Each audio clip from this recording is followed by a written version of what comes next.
दोस्तों नमस्कार, मैं हूं आलोक पाठक और आप देख रहे हैं खबर दस्तक। आज अखिलेश यादव ने प्रयागराज में संगम में महाकुंभ में डुबकी लगाई। पूरे 11 बार डुबकी लगाई।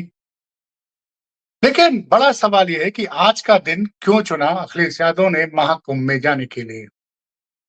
ये बात बहुत लोग नहीं समझ पाए, लेकिन जो मुझे समझ में आ रहा है मैं अपनी समझ से बता रहा हूं। आज 26 जनवरी है। 26 जनवरी 1950 को, यानी आज से 75 साल पहले देश का संविधान लागू हुआ था। इससे बड़ा जिस दिन संविधान लागू हुआ, उससे शुभ दिन मेरे हिसाब से कोई नहीं होता है। इसलिए अखिलेश यादव ने आज इस शुभ दिन, जिस दिन गणतंत्र दिवस मनाया जाता है, जिस दिन से हमारे देश का अपना संविधान लागू हुआ, उस दिन संगम में डुबकी लगाई और भाजपा के तमाम आरोपों का जवाब दे दिया। दरअसल भाजपा के नेता बार-बार ये सवाल पूछ रहे थे कि अखिलेश यादव कुंभ कब आएंगे। वैसे भाजपा के नेताओं की याददाश्त बड़ी कमजोर होती है। 2013 में भी अखिलेश यादव ने, जब वो खुद मुख्यमंत्री थे, तब महाकुंभ में डुबकी लगाई थी और 2007 के अर्धकुंभ में, जब मुलायम सिंह यादव उत्तर प्रदेश के मुख्यमंत्री हुआ करते थे, उन्होंने भी अर्धकुंभ में डुबकी लगाई थी। आज अखिलेश यादव ने 11 बार डुबकी लगाई। उसके बाद मीडिया से बात की। बात करते वक्त उन्होंने 3-4 बड़ी बिंदुओं पे महत्वपूर्ण बातें कही। सबसे महत्वपूर्ण बात जो उन्होंने कही कि सरकार ये दावा कर रही है कि 10,000 करोड़ रुपए इस महाकुंभ के आयोजन पे खर्च हुए। लेकिन अफसोस की बात है कि 10,000 करोड़ का खर्च किया, उसके बाद भी माताओं को, बहनों को, वृद्धों को, बच्चों को 10-10 किलोमीटर पैदल चलना पड़ रहा है। और आप ये दृश्य देख रहे होंगे कि कि लोग सर पे जो है बोझा लादे हुए चले आ रहे हैं 10-10 किलोमीटर, 20-20 किलोमीटर। ये सवाल उठाया कि जब आपने कुंभ के आयोजन में इतना पैसा खर्चा किया, तो ये इंतजाम तो करना चाहिए था ना कि लोगों को इतना पैदल ना चलना पड़े। भाई, कुंभ में ज्यादातर लोग परिवार के साथ आते हैं। बड़े बुजुर्गों की इच्छा होती है कि वो चल के कुंभ में, महाकुंभ में स्नान करे। महाकुंभ 12 साल बाद आता है और ऐसे समय में जो लोग यहाँ आ रहे हैं, उनको 10-10, 12 किलोमीटर पैदल चलना पड़ रहा है। उसके बाद वो संगम पहुंचेंगे, तो तमाम तरह के कष्ट हो रहे हैं। उन्होंने कहा कि नेताओं के, वीआईपी नेताओं के लिए, अपना भी बोला कि हम जैसे लोगों के लिए तो आपने गाड़ी की व्यवस्था कर रखी है, हमारी गाड़ी तो संगम तक पहुंच पा रही है, लेकिन इस देश के जो असली वीआईपी है, वो इस देश की जनता है और इस देश की जनता का पैसा ही इस कुंभ के आयोजन में लगा हुआ है। भाई, जो 10,000 करोड़ रुपए योगी सरकार दावा कर रही कि हमने कुंभ में खर्चा किया, वो जनता के टैक्स के पैसा का ही तो पैसा है। और उन्होंने तंज भी कसा कि इस कुंभ का आयोजन हमारी सरकार में 1,300 करोड़ रुपए में हुआ था। तो मतलब इशारों में बात कह दी कि जब हमने ऐसा ऐतिहासिक कुंभ का आयोजन किया था 1,300 करोड़ रुपए में, तो ऐसी कौन सी नई चीज आपने लागू कर दी। और जब हमने कुंभ का आयोजन किया था, तब लोगों को इतना पैदल नहीं चलना पड़ा था। तो ये एक संवेदनशील नेता की एक टिप्पणी थी। दूसरी बात ये है कि कुंभ में आप आस्था के साथ आइए, स्नान कीजिए, पूजा अर्चना कीजिए, संकल्प कीजिए कि इस देश में खुशहाली रहे, शांति रहे, एकता रहे। कुंभ में स्नान करते वक्त जल क्रीड़ा न करें। जल क्रीड़ा की बात आप समझ गए ना? ये जरा एक तस्वीर देख लीजिएगा। एक वीडियो बड़ा वायरल हुआ था, जब योगी जी अपनी कैबिनेट के साथ, कैबिनेट मीटिंग थी जिस दिन 22 जनवरी को, उस दिन लोगों ने कैबिनेट संगम में स्नान किया था और सब लोग एक दूसरे के ऊपर पानी उछाल रहे थे। तो उन्होंने कहा, कुंभ में आस्था की डुबकी लगाई जाती है, ये क्रीड़ा करने का समय नहीं है, आनंद है। मतलब आनंद के लिए कुंभ में नहीं आया जाता है। तो ये दूसरा सवाल किया। खैर, उन्होंने बहुत सी बातें की। जरा ये सुनिए, अखिलेश यादव ने मीडिया से जब बात करते हुए बोला, 2 चीजें जो बोली कि जनता को कितना किलोमीटर पैदल चलना पड़ रहा है और कुंभ में स्नान करते वक्त जल क्रीड़ा नहीं करनी चाहिए। सुन लीजिए वीडियो जरा। बीजेपी वालों के लिए तो यही कहना है कि कुंभ में आए तो सहनशीलता के साथ स्नान करें। यहाँ पुण्य के लिए, दान के लिए आते हैं लोग। कोई वाटर स्पोर्ट्स के लिए नहीं आते हैं। ये सुना आपने अखिलेश यादव की बातचीत सुनी? समझ रहे हैं आप कि दरअसल कुंभ के नाम पर वो क्या रहा? अगर आम जनता को 10-10 किलोमीटर पैदल चलना पड़ रहा है तो कष्ट का विषय। महत्वपूर्ण बात यह है कि जो चीज अखिलेश यादव को नजर आ गई, वो बात हर दूसरे दिन प्रयागराज जाने वाले उत्तर प्रदेश के मुख्यमंत्री को क्यों नजर नहीं आई? क्यों नहीं नजर आई भाई? उनको सड़क पे 10-10 किलोमीटर चलते हुए लोगों की भीड़ नहीं दिखी? क्या इंतजाम किया है? उन्होंने कहा कुंभ में लोग आते हैं, गंगा स्नान करते हैं, पूजा अर्चन करते हैं, दान करते हैं। केंद्र सरकार पे भी तंज कसा कि आपको 10,000 करोड़ रुपया उत्तर प्रदेश सरकार को और देना चाहिए ताकि वो ऐसी व्यवस्था कर सके कि बड़े बुजुर्ग बच्चे उनको 10-10 किलोमीटर पैदल ना चलना पड़े। और ये बड़ी और ये तो अभी तो वीआईपी स्नान नहीं है। वीआईपी स्नान मतलब महत्वपूर्ण स्नान, मौनी अमावस्या का स्नान बाकी है, बसंत पंचमी का बाकी है, तमाम चीजें हैं। ये तमाम चीजें हैं, इस पे नजर क्यों नहीं पड़ी? मीडिया क्या कर रहा है? मीडिया सिर्फ फालतू के सवाल पूछ रहा है अखिलेश यादव से कि आपने कितनी डुबकी लगाई। क्या मीडिया की हिम्मत थी कि वो ये सवाल योगी जी से कर पाती कि योगी जी आपने संगम में कितनी डुबकी लगाई? क्या वो ये सवाल राजनाथ सिंह से कर सकती है? क्या भाजपा के किसी नेता से पूछा आपने? और जो जल क्रीड़ा वाला सवाल उठाया उन्होंने, उस पे उन्होंने अब तक भाजपा के किसी भी बड़े नेता से बात की?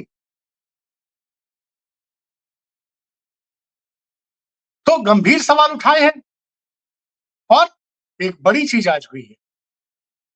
आज अमर उजाला अखबार में खबर छपी है कि हिंदू राष्ट्र के लिए नए संविधान का मसौदा तैयार कर लिया है स्वामी राम भद्राचार्य संतों ने।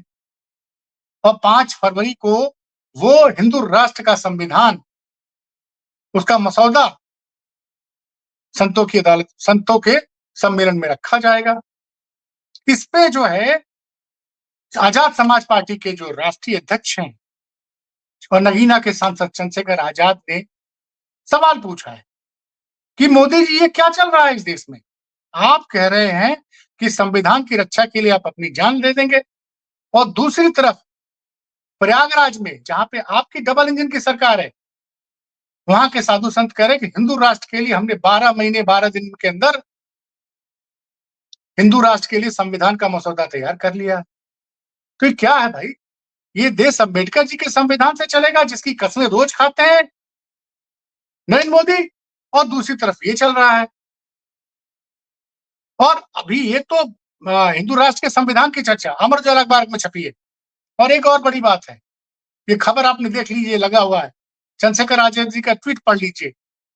उन्होंने सवाल पूछा है कि डबल इंजन की सरकार में दरअसल हो क्या रहा है। ये तमाम सवाल लगातार पूछे जा रहे हैं। और यहां मैं याद दिला दूं कि अभी मोहन भागवत जी ने पुणे में क्या बयान दिया था कि देश को असली आजादी तो उस दिन मिली जिस दिन राम मंदिर में प्राण प्रतिष्ठा हुई। मतलब भागवत जी जिक्र कर रहे थे कि 22 जनवरी 2024 को, जी हाँ 22 जनवरी 2024 को अयोध्या के राम मंदिर में प्राण प्रतिष्ठा का हुई थी। तो उस दिन को बोल रहे थे कि नई आजादी। और यहाँ पे हिंदू धर्म के कुछ लोग, हर हिंदू धर्म का साधु सन्यासी ये बात नहीं सोचता है। ज्यादातर साधु सन्यासी मानते हैं कि अंबेडकर जी का जो संविधान है वो इस देश को चलाने की, इस देश अंबेडकर जी के संविधान से ही चलेगा। लेकिन इसके बारे में आज खबर छपी है अमर उजाला में इस पे। और मैंने पहले ही बताया कि आज का दिन ही क्यों चुना अखिलेश यादव ने कुंभ में गंगा स्नान करने के लिए, संगम स्नान करने के लिए, क्योंकि वो चाहते थे कि जनता को कष्ट न हो, ज्यादा वीआईपी का मूवमेंट आज था नहीं, इसलिए अचानक से दौरा प्लान किए पहुंचे, संगम के नदी पे, संगम तट पे स्नान किया, 11 बार डुबकी लगाई, पूजा अर्चना की और मीडिया के सवालों का जवाब दिया। आपने कभी देखा है क्या कि योगी जी मीडिया का जवाब देते हैं? वो तो आते हैं, अपनी बात बोल के चल देते हैं। अभी कल अमित शाह जी आ रहे हैं, देखिएगा कल क्या व्यवस्था रहेगी। गृह मंत्री है, लेकिन क्या जो मांग रखी है अखिलेश यादव जी ने कि जो अभी बच्चों बुजुर्गों को, बूढ़ों को 10-10, 20-20 किलोमीटर पैदल चलना पड़ रहा है, वो पैदल ना चलना पड़े, तो उसके लिए मोदी सरकार बताए कि क्या इंतजाम कर रही है, योगी सरकार बताए कि क्या इंतजाम कर रही है। तो तमाम सवाल है। और आज बोला कि आज के दिन हम यहाँ राजनीति करने नहीं आए। वैसे तो गंगा के किनारे बहुत लोग बहुत राजनीति करते हैं। क्या उसके बाद वो मुलायम सिंह चिंतन शिविर, मुलायम सिंह यादव के नाम पे बने चिंतन शिविर में भी गए और उन्होंने एक और बड़ी बात कही। जब लोगों ने पूछा कि मुलायम सिंह यादव की मूर्ति लगी है, क्या बढ़िया है, मैं संदीप यादव की को शुभकामनाएं देता हूं, बधाई देता हूं कि उन्होंने मुलायम सिंह यादव की मूर्ति लगवाई है, जिसको मुलायम सिंह यादव जिसकी नजर मुलायम सिंह यादव भगवान है, वो लोग जाकर उनकी पूजा कर रहे हैं। लेकिन साथ ही साथ मैं कहूंगा कि यहाँ के जो साधु संत आए हैं, जितने भी हमारे पूज्य साधु संत आए हैं, उनकी तस्वीरें भी पूरे मेला क्षेत्र में हर जगह लगाई जाए, जैसे मोदी और योगी जी की लगाई गई है। अब आप समझ लीजिए कि असली सम्मान साधु संतों का कौन करता है। अखिलेश यादव ने आज के दौरे में कई साधु संतों के आश्रम में जाके उनसे मुलाकात की, उनका आशीर्वाद लिया। और ये जो बात उन्होंने कही है कि जितनी जगह पूरे प्रयागराज मेला क्षेत्र में मोदी और योगी की तस्वीर लगी है, वहां हमारे पूजनीय संतों की, जो प्रयागराज में जितने भी संत पधारे हैं, सबकी तस्वीरें लगनी चाहिए। तो ये एक बड़ा स्टेटमेंट दिया, क्योंकि हो क्या रहा है, आप सब जानते हैं कि कुंभ हमेशा आस्था का विषय है। हाँ, बुल ने बोला बार बार कि कुंभ में लोग आते हैं, दर्शन पूजन करते हैं और दान करते हैं। एक और मांग कर दी कि संगम तट पे जो किला है, जो केंद्र सरकार के पास है, उन्होंने कहा कि आप 10,000 करोड़ रुपए और दीजिए उत्तर प्रदेश सरकार को, और साथ ही वो किला भी उत्तर प्रदेश सरकार को दे दीजिए, ताकि उस किले का रख रखाव उत्तर प्रदेश सरकार करे। खैर, दौरा संपन्न करके अखिलेश जी वापस लौट गए हैं, लेकिन जो महत्वपूर्ण सवाल उन्होंने उठाए, उन सवालों पे गोदी मीडिया तो चर्चा करेगा नहीं। अभी भी टाइम है। जो लोगों को 10-10, 20-20 किलोमीटर पैदल चलना पड़ रहा है, वो न चलना पड़े। प्रशासन बच्चों को, बुजुर्गों को, महिलाओं को संगम तट तक या गंगा नदी के किनारे तक लाने की पूरी व्यवस्था करे। कैसे करेगी? क्योंकि लेजर शो करके आप सिर्फ अपनी मार्केटिंग करते हैं, जब आप लेजर शो करते हैं शाम के समय, लेकिन कुंभ में जो तीर्थयात्री आ रहे हैं, बूढ़े बुजुर्ग आ रहे हैं, उनके लिए क्या उनको पैदल ना चलना पड़े। अभी जाड़े का मौसम है, दिन में धूप निकल रही है, रात को ठंड है, तेज हवाएं चल रही है, और आप देखिए लगातार वो लोग सर पे बोझा लेके चले आ रहे हैं। कोई गोद में बच्चा टांगे हुए है, कोई मतलब सोचिए, बच्चे, बूढ़े, बुजुर्ग, महिलाएं सब चले आ रहे हैं। तो पैदल ज्यादा ना चलना पड़े, इसकी व्यवस्था करें। और जो दूसरी बड़ी बात उन्होंने कही है कि हर साधु महात्मा की तस्वीर कुंभ क्षेत्र में हर उस जगह लगनी चाहिए जहां पे प्रधानमंत्री मोदी और योगी की तस्वीर लगी हुई है।